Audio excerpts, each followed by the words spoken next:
My name's Jonathan Garrett. I'm the Health, Safety and Sustainability Director for Tyman. Tyman is a UK listed FTSE 250 building products company.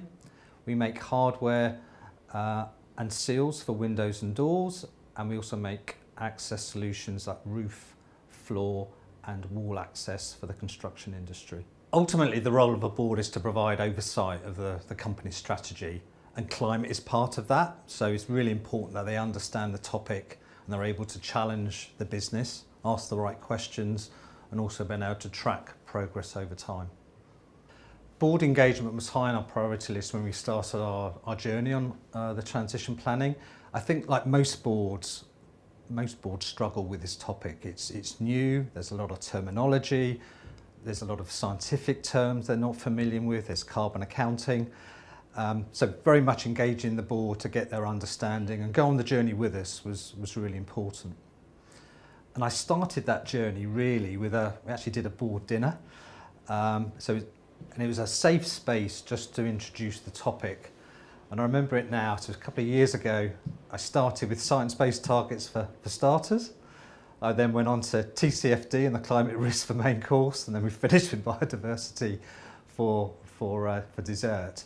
And it allowed the board just to ask questions in a very informal atmosphere. We provided a series of briefings, board papers on different topics, and made sure that there was space in each board meeting for an actual conversation around it. And those topics evolved over time as our understanding of the topic evolved.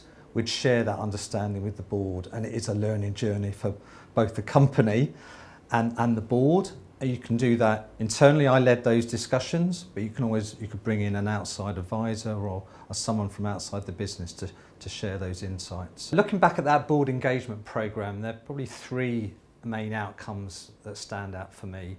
The first is I had a presentation on the climate science.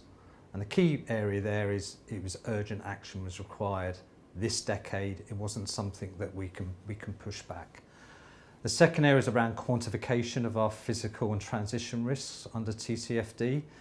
Just getting a financial number on that and understanding what it meant in terms of things like productivity loss due to extreme heat, the impact of rising energy costs and materials costs on the business was important.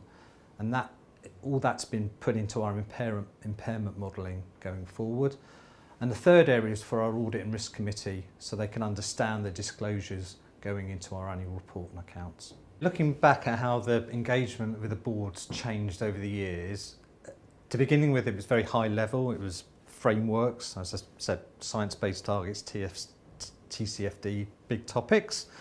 And as it's moved over time, the conversations got more granular. We got into execution phase. So how are we delivering those targets? What challenges are we facing? How are we prioritising that effort across the group? So it's introduced things like new metrics and targets. So we've gone from a concept piece to a more performance tracking piece and sharing that knowledge around the group. From our experience, you can't start too early in engaging the board. So start small, find an opportunity to get the board to ask questions on this topic, get started talking early and build on that going forward.